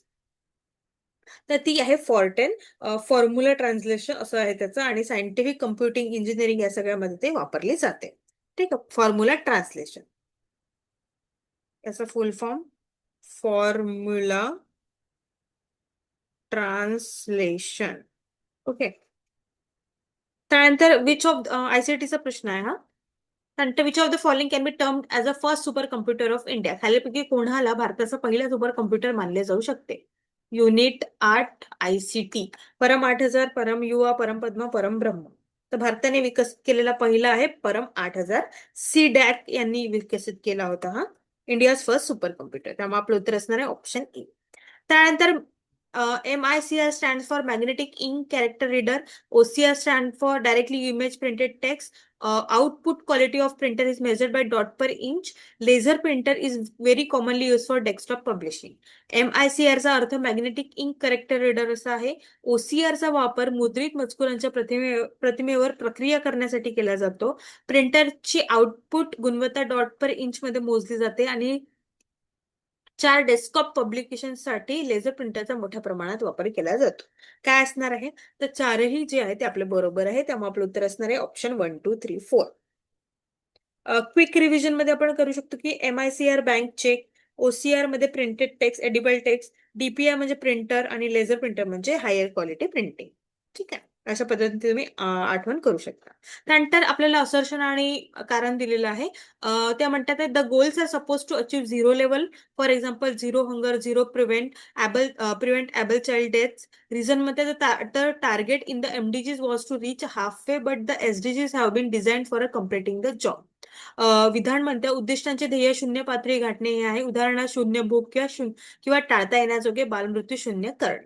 कारण काय म्हणताय? MDG सहस्त्र विकास उद्दिष्ट मधील लक्ष अर्ध्या टप्प्यापर्यंत पोहोचण्याचे होते, परंतु SDG हे काम पूर्ण करण्यासाठी तयार करण्यात आलेले आहे. तर हे एकंदरीत युनिट 9चा प्रश्न आहे. SDG, MDG वर नेहमी प्रश्न विचारले जातात. त्यापैकी काय बरोबर आहे ते आपल्याला विचारलेलं आहे. हा, तर बोथ ए आणि आर ट्रू आहे, आणि आर हे करेक्ट एक्सप्लेनेशन आहे हे आपल्याला सांगितलेलं आहे. ओके. आपलं उत्तर असणार आहे ऑप्शन ए. त्यानंतर परत आपल्याला सांगितलं आहे, स्टेटमेंट दिलेलं आहे, sustainable development is aimed as a ensuring quality of life to present and future generation. Statement 2 दिलं आहे, leave no one behind and individual to reach the furthest behind first are the pledges for a sustainable goals which of the above statement is true. शाश्वत विकासाचे उद्दिष्ट वर्तमान आणि भावी पिढ्यांसाठी जीवमानाचा दर्जा सुनिश्चित करणे हे आहे. विधान 2 म्हणते कुणालाही मागे न ठेवणे आणि सर्वात मागे राहिल्यापर्यंत सर्वप्रथम पोहोचण्याचा प्रयत्न करणे. तर कोणता अजेंडा आहे हे आपल्याला विचारलेलं आहे, कोणतं ट्रू आहे. यामध्ये जे आहे बोथ स्टेटमेंट ट्रू आहे, त्यामुळे आपलं उत्तर काय असणार आहे? ऑप्शन ए असणार आहे. ठीक आहे. MDG, SDG हे मोस्ट इम्पॉर्टंट टॉपिक्स आहे, ते करायचे नाही. युनिट 9चा प्रश्न होता तो. त्यानंतर in which of the following periods can Indian philosophy be ordered in a sequence. खालीलपैकी कोणत्या कालखंडानुसार भारतीय तत्वज्ञानाचा क्रम लावला जाऊ शकतो? वैदिक काळ, उपनिषद काळ, उत्तर वैदिक काळ, उपनिषद काळ, वैदिक काळ, उत्तर वैदिक काळ, वैदिक काळ, उत्तर वैदिक काळ, उपनिषद काळ. असा क्रम दर्शवणारा इतिहास उपलब्ध नाहीये. वैदिक पिरियड, उपनिषद पिरियड, पोस्ट वैदिक पिरियड, उपनिषद पिरियड, वैदिक पिरियड, पोस्ट वैदिक पिरियड, वैदिक पिरियड, पोस्ट वैदिक पिरियड, उपनिषद पिरियड. काय असणार आहे? तर पहिलं येतं वैदिक, त्यानंतर येतं उपनिषद, आणि त्यानंतर येतं पोस्ट वैदिक. त्यामुळे आपलं उत्तर काय असणार आहे? ऑप्शन ए असणार आहे. ओके. त्यानंतर समोरचा प्रश्न, which of the following aspect. आता हा प्रश्न जो होता हा युनिट 10चा होता. ओके. त्यामध्ये युनिव्हर्सिटीजवर प्रश्न विचारला जातो. Which of the following aspect are important in context of pupils who studied in ancient Takshashila university? Panini the legendary Indian grammarian and who authored Ashtadhyayi. इथे आपल्याला प्राचीन तक्षशिला विद्यापीठात शिक्षण घेतलेल्या विद्यार्थ्यांच्या संदर्भात खालीलपैकी कोणते महत्वाचे आहे ते सांगायचे आहे. पनिनी हे प्रसिद्ध भारतीय व्याकरणकार आणि अष्टधाईचे लेखक आहेत. Jivika one of the most renowned physician in ancient India. Jivaka जे आहे प्राचीन भारतातील अत्यंत प्रख्यात वैद्यांपैकी एक आहे.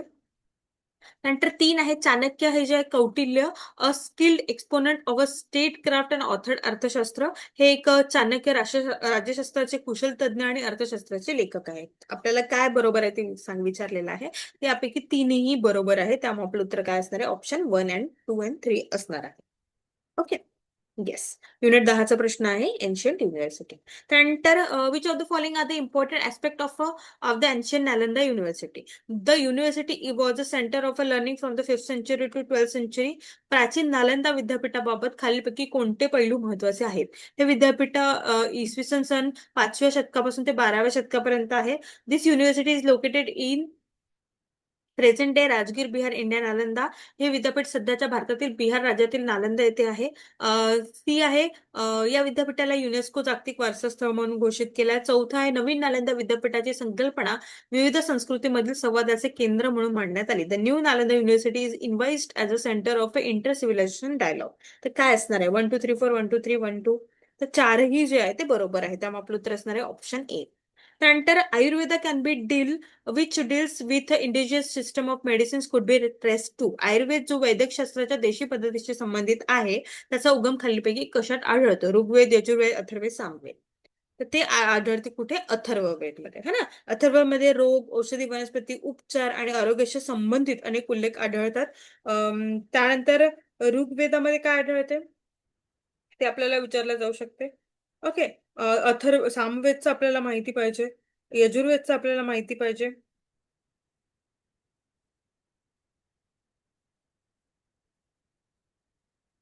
आपलं उत्तर असणार आहे ऑप्शन सी. तर ऋग्वेदमध्ये जे आहे ना 4 वेदांपैकी सर्वात प्राचीन वेद याला मानलं जातं आणि यामध्ये गायनासाठी हे ऋग्वेद वापरलं जातं. ठीक आहे. गायनासाठी.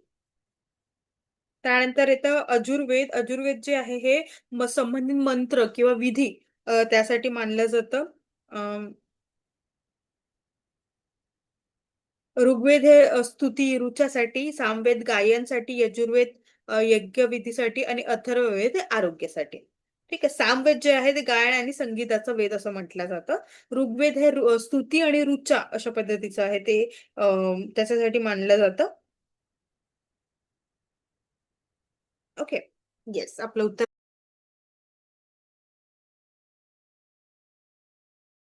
A is human and mortal, B is human and mortal, C is human and mortal, and D is human and mortal. Therefore, all humans are mortal.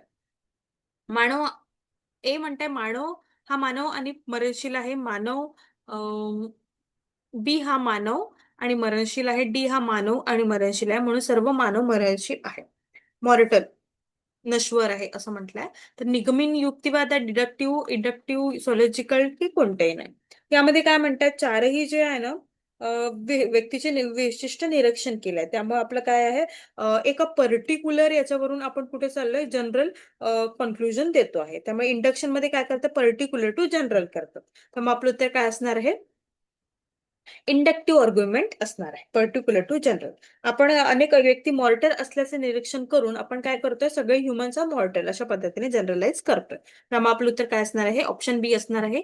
Unit 6चा हा प्रश्न आहे. इंडक्टिव्ह डिडक्टिव्ह आर्ग्युमेंट ते खूप महत्वाचे आहे लॉजिकल रिझनिंग मधला. Okay. आपलं उत्तर आहे ऑप्शन बी. त्यानंतर which of the following statement are mutually contradictory?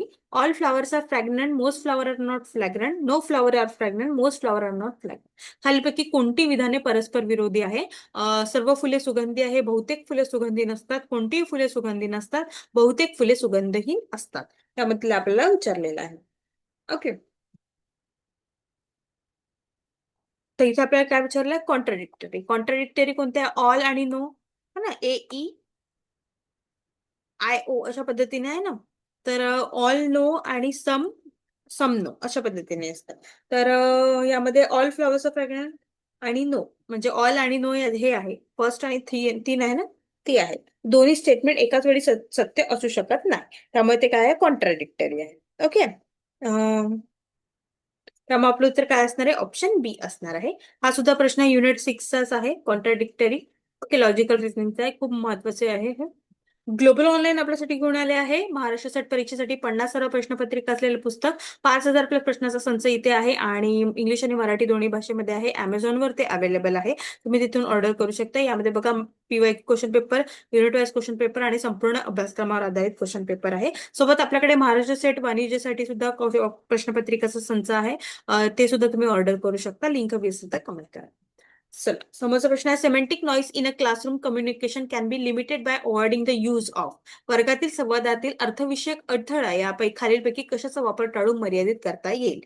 Dialogues, अतिवापर झालेली तांत्रिक परिभाषा, अशाब्दिक संकेत की मल्टीमीडिया. तर एकंदरीत सिमेंटिक नॉईस म्हणजे काय, तर शब्द आणि भाषेच्या अर्थाबाबत गैरसमज निर्माण होणे. ठीक आहे, त्यामुळे तांत्रिक परिभाषा, अतिवापर जर का तांत्रिक परिभाषा झाली तर कदाचित मिनिंग समजण्यात अडथळा येऊ शकतो. ठीक आहे, त्यामुळे आपलं उत्तर काय असणार आहे, ऑप्शन बी असणार आहे. त्यानंतर सिमेंटिक नॉईस हा युनिट 4चा प्रश्न आहे, कम्युनिकेशन. ओके.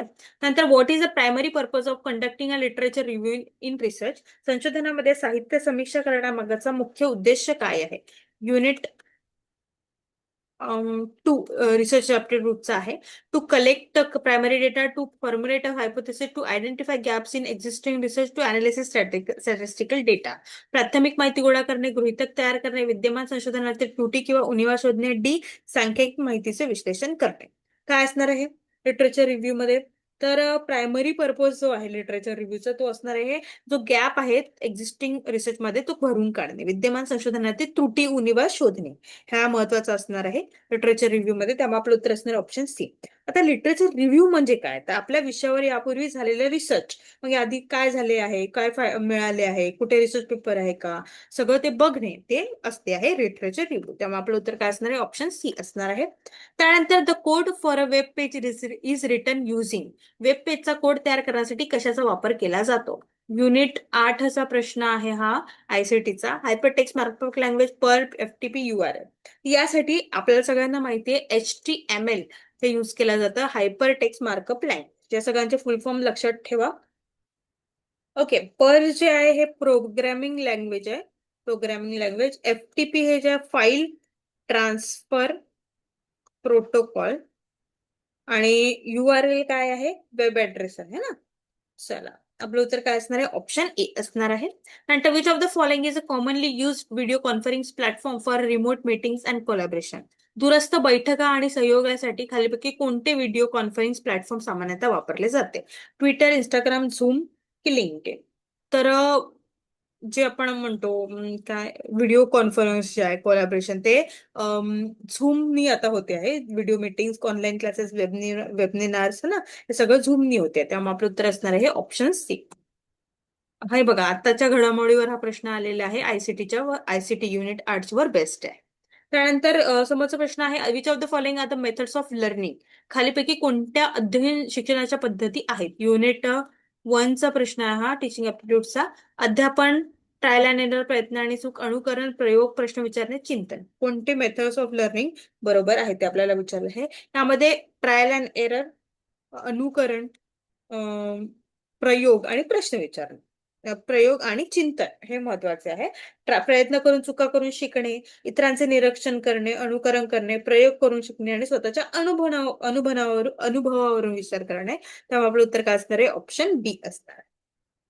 ठीक आहे, त्यानंतर आहे, which of the following set of activities will be considered most relevant for developing curricular framework in a writing skill.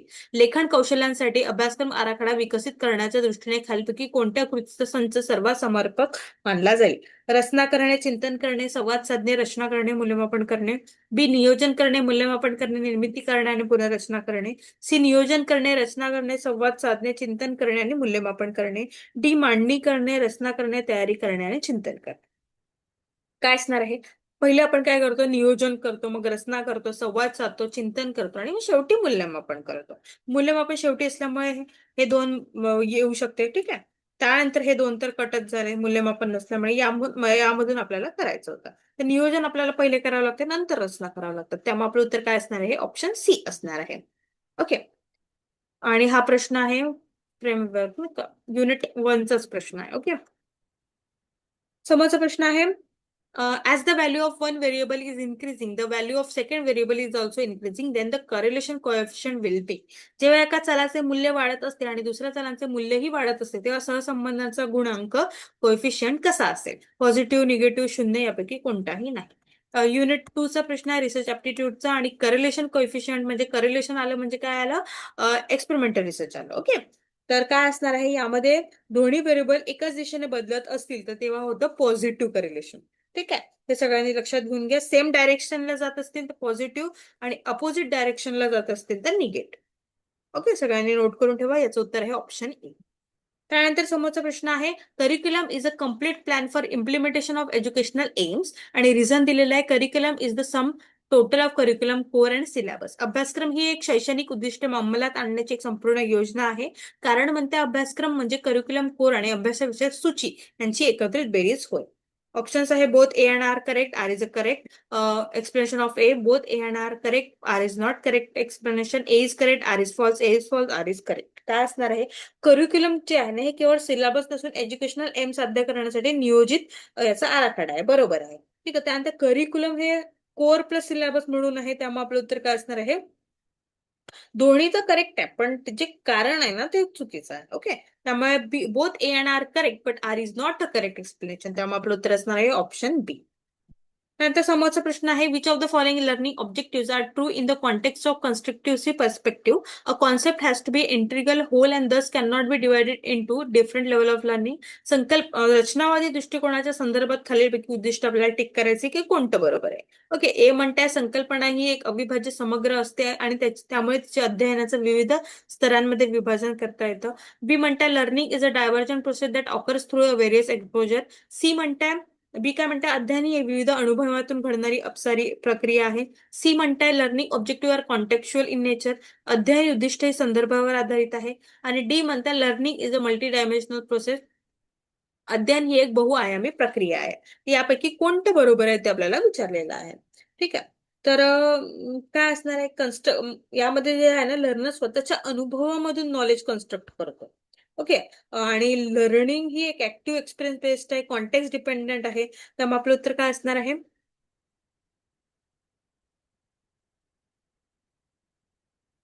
आपलं उत्तर असणार आहे ऑप्शन बी 2, 3, 4. म्हणजे बी, सी आणि डी आपलं उत्तर बरोबर असणार आहे. ओके. येस. समोरचा प्रश्न आहे, the ultimate objective of teaching learning process is. Unit 1चा प्रश्न आहे, कोणत्याही अध्ययन प्रक्रियेचे अंतिम उद्दिष्ट काय आहे? लवचिक अभ्यासक्रम रचना प्रणाली विकसित करणे, अध्ययनतांना स्वायत्त अध्ययनकर्ते बनवण्यास मदत करणे, सी अध्ययनतांना पदव्या आणि पदविका प्रदान करणे, डी अध्ययनतांना संस्थांमध्ये नोकरी मिळवण्यास मदत करणे. To develop a flexible curriculum system setting, to help learners learn to become autonomous learners, to equip learning with degrees and diplomas, to help learning find any job in the organisation. तर ultimate objective काय असणार आहे? टीचरचा अंतिम उद्देश फक्त exam pass करणे किंवा degree देणे नाही. त्याचा उद्देश असा आहे की स्वतः शिकता येईल असा, है ना? ओके. त्यामुळे आपलं उत्तर काय असणार आहे? ऑप्शन बी असणार आहे, to help learners to learn becomes autonomous learner. शिकण्याचे नियोजन करतो, ऑटोनॉमस लर्नर, माहिती शोधतो, समस्या सोडवतो ना, स्वतःच्या लर्निंगचे इव्होल्युशन करतो. त्यामुळे आपलं उत्तर असणार आहे ऑप्शन बी. समोरचा प्रश्न आहे, in which of collaborative learning approach skills such as generation of ideas and creative are develop? कोणत्या सहयोगी शिक्षण पद्धतीमध्ये कल्पना निर्मिती आणि सर्जनशीलता यासारखी कौशल्य विकसित होतात? ब्रेनस्टॉर्मिंग, विचारमंथन, कार्यगट, चौकशी गट, ट्युटोरियल गट. काय असणार आहे? तर यामध्ये ब्रेनस्टॉर्मिंगचे आयडियाज, ब्रेनस्टॉर्मिंग म्हणजे काय? तर कल्पना विकसित करणे, आयडियाज. ओके. तर त्यामुळे आपलं उत्तर काय असणार आहे? ऑप्शन ए असणार आहे. ठीक आहे. यामुळे काय होते? कौशल्य विकसित होते, नवीन नवीन आयडियाज येतात, क्रिएटिव्हिटी होते, आणि आपलं उत्तर असणार ऑप्शन ए. युनिट 1चा हा प्रश्न आहे टीचिंग ऍप्टिट्यूडचा. ओके. चला. The researchers manipulates two or more independent variables simultaneously to observe their effect on the dependent variable. This design allows for the testing of two or more hypotheses in a single project. याला काय म्हटलं जातं? संशोधक अवलंबून असलेल्या चलांवर होणारे परिणाम पाहण्यासाठी दोन किंवा अधिक स्वतंत्र चलांमध्ये एकाच वेळी फेरफार करतो. ही रचना एकाच प्रकल्पात दोन किंवा अधिक गृहीतकांची चाचणी करण्यास अनुमती देते. याला काय म्हटलं जातं?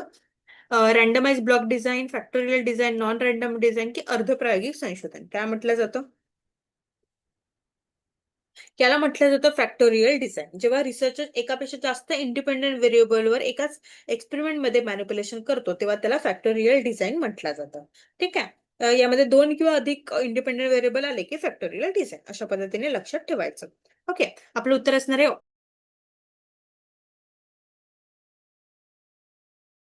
the following statement. This step is probably the most critical part of planning process. This stated research question provide the basis of design and data analysis. Third म्हणतात this step guides the research design as to go for an experimental design or some other orientation. ही एक पायरी आहे जी नियोजन प्रक्रियेतील कदाचित सर्वात महत्वपूर्ण भाग आहे. दोन म्हणताय संशोधनासाठी मांडलेले हे प्रश्न संशोधन आराखडा आणि माहितीच्या विश्लेषणासाठी आधार प्रदान करतात.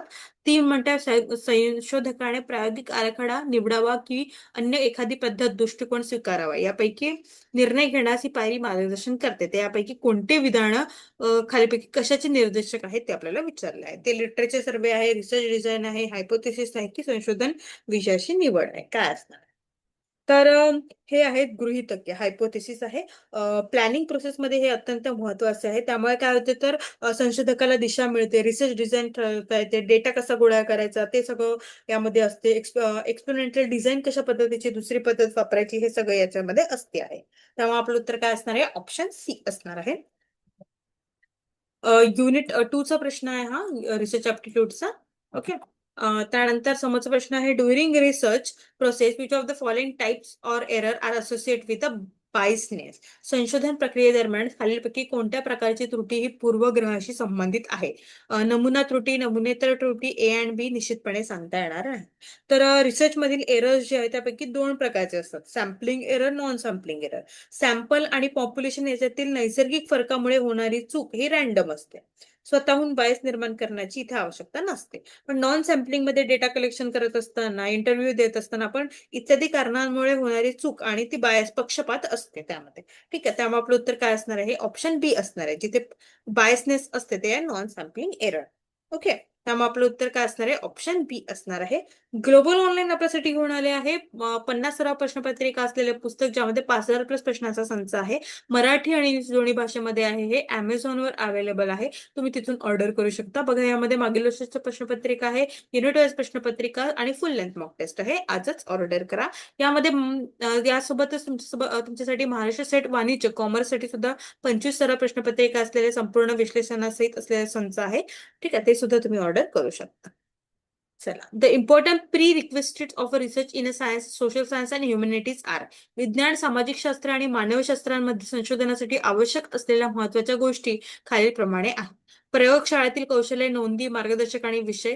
बी मार्गदर्शक विषय, चिकित्सक, विश्लेषण आणि संयम. सी अभिलेखागार, मार्गदर्शक विषय आणि विचार प्रक्रियेतील लवचिकता. डी विषय, मार्गदर्शक, चांगला स्वभाव आणि पूर्वग्रहदूषित समजुती. Laboratory skill, record, supervisor topic, critical analysis, patience. Archive supervisor topic, flexibility in thinking. Topic supervisor, good temperature and preconceived notions. काय असणार आहे? सुपरवायझर टॉपिक, क्रिटिकल अनालिसिस आणि पेशन्स. हे खूप महत्वाचं आहे. त्यामुळे आपलं उत्तर असणार आहे ऑप्शन बी. युनिट 2 चा हा प्रश्न आहे. ठीक आहे.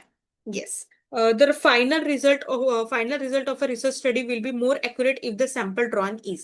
संशोधन अभ्यासाचा अंतिम निष्कर्ष अधिक अचूक असेल जर निवडलेला नमुना कसा असला पाहिजे. युनिट 2 चा प्रश्न आहे हा. यादृशिकपणे, रँडमली, कोटा, समग्र लोकसंख्येचे पॉप्युलेशन प्रतिनिधित्व करणारा की उद्देशपूर्ण, कसं असलं पाहिजे ते आपल्याला विचारलेलं आहे. तर ते असलं पाहिजे समग्र लोकसंख्येचे प्रतिनिधित्व करणारा, रिप्रेझेंटेशन ऑफ पॉप्युलेशन. ठीक आहे. त्यामुळे आपलं उत्तर काय असणार आहे? ऑप्शन सी असणार आहे. The previous nomenclature of ministry education was. शिक्षण मंत्र्याचे पूर्वीचे नाव काय होते? युवा व्यवहार मंत्रालय, मानव संसाधन विकास मंत्रालय, शिक्षण आणि संशोधन मंत्रालय, डी केंद्रीय मंत्रालय. ते होते मिनिस्ट्री ऑफ ह्युमन, मानव संसाधन विकास मंत्रालय. ओके, त्यामुळे आपलं उत्तर असणार आहे ऑप्शन बी. 2020ला ते आलेलं होतं आणि नाव ऑफिशियली चेंज झालेलं होतं. Okay, yes. समोरचा प्रश्न आहे, which of the following can be termed as a context of communication. खालीलपैकी कशाला संवादाचा संदर्भ मानले जाऊ शकते? युनिट 4चा प्रश्न आहे कम्युनिकेशनचा. संदेश स्वीकारण्यातील अडथळा, प्रभावी संवाद, संदेशांना दिलेला शाब्दिक आणि अशाब्दिक प्रतिसाद, डी संभाषणासाठी भौतिक आणि मानसिक वातावरण. And interference with the message reception, effective communication, verbal and non-verbal response, a physical and psychological environment for a conversation. काय असणार आहे? ते असणार आहे D, a physical and psychological environment for conversation. त्यामुळे आपलं उत्तर असणार आहे ऑप्शन डी. त्यानंतर a person is more likely to use eye contact while. एखादी व्यक्ती खालीपैकी कोणत्या वेळी डोळ्यात डोळे घालून पाहण्याची शक्यता अधिक असते? युनिट 4चा प्रश्न आहे हा. ऐकताना, संवादरस नसताना, बोलताना, अर्थ लावताना. तर एकंदरीत ऐकताना आपण एक डोळ्यात जे आहे ते बघण्याचा प्रयत्न करतो की काय समजण्याचा काय म्हणताय ते समजण्याचा प्रयत्न करतो ना. इन इंटरपर्सनल कम्युनिकेशन, ज्या दोन व्यक्ती कम्युनिकेशन करत असतात तर हे साहजिक होते आहे. त्यामुळे आपलं उत्तर असणार आहे ए. युनिट फॉर कम्युनिकेशनचा हा प्रश्न आहे. त्यानंतर which of the following can help the most in enhancing the effectiveness of active listening. सक्रिय श्रवणाची परिणामकारकता वाढवण्यासाठी खालीलपैकी कशाची सर्वाधिक मदत होऊ शकते? ए, संदेश पाठवणाऱ्याबद्दल उदासीनता निर्माण करणे. बी, परिसरातील गोंगाट कमी करण्यासाठी एखादी प्रणाली विकसित करणे. सी, संदेश पाठवणाऱ्याच्या देहबोलीकडे लक्ष देणे. डी, संवाद साधणाऱ्या व्यक्तीबद्दल सहानुभूती आणि समजून घेण्याची वृत्ती विकसित करणे. ए, developing apathy with the sender, developing a system to minimize the noise in the area. C, paying attention to the body language. D, developing empathy with the communicator. काय असणार आहे? Developing empathy with the communicator, संवाद साधणाऱ्या व्यक्तीबद्दल सहानुभूती किंवा समजून घेण्याची वृत्ती विकसित करणे. डी आपलं उत्तर असणार आहे ऑप्शन डी. ओके. त्यानंतर आहे the main assumptions of a primacy effect in the process of communication. संवाद प्रक्रियेतील प्रायमसी इफेक्ट बाबतची मुख्य धारणा काय आहे? ए, सर्वात महत्वाची माहिती नेहमी सुरुवातीलाच येते. बी, सर्वात महत्वाची माहिती शेवटी येते. सी, महत्वाचे प्रमाण परिस्थितीवर अवलंबून असते. डी, सर्व माहितीचे महत्व समान असते. काय असणार आहे? मेन अझम्पशन जे आहे ते आहे the most important piece of information is always that come first. सर्वात महत्वाची माहिती नेहमी सुरुवातीला येते. हे आपलं उत्तर असणार आहे ऑप्शन ए. त्यानंतर आता इथं आपल्याला कम्प्लीट सिरीज दिलेली आहे. 139, 135, 128, 116 आणि 97. तर तुम्ही बघत असाल हे उतरत्या क्रमाची आहे, डिफरन्स इन्क्रीज होते आहे. ओके.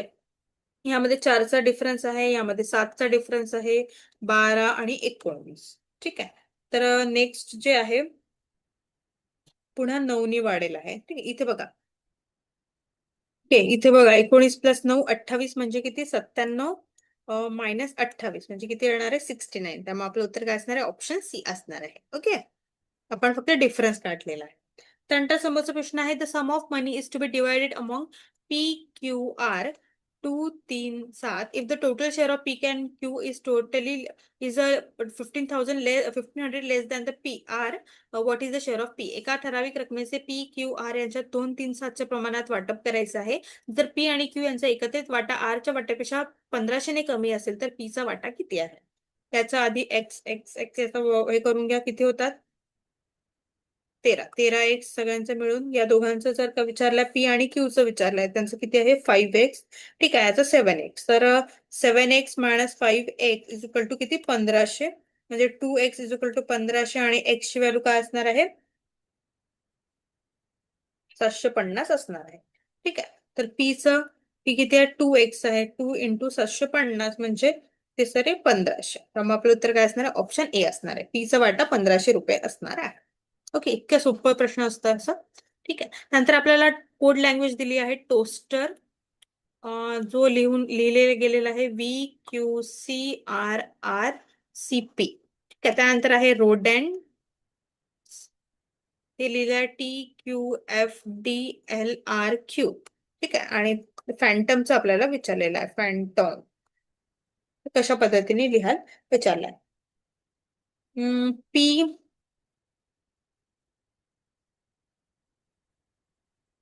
बघा, TUV +2, O +2 +2. आता हे -1, हे -2 -2 -2 अशा पद्धतीचं सिरीज सुरू आहे. बघा, +2 RQRST. आता आपण इथे करूया. P +2 किती होणार?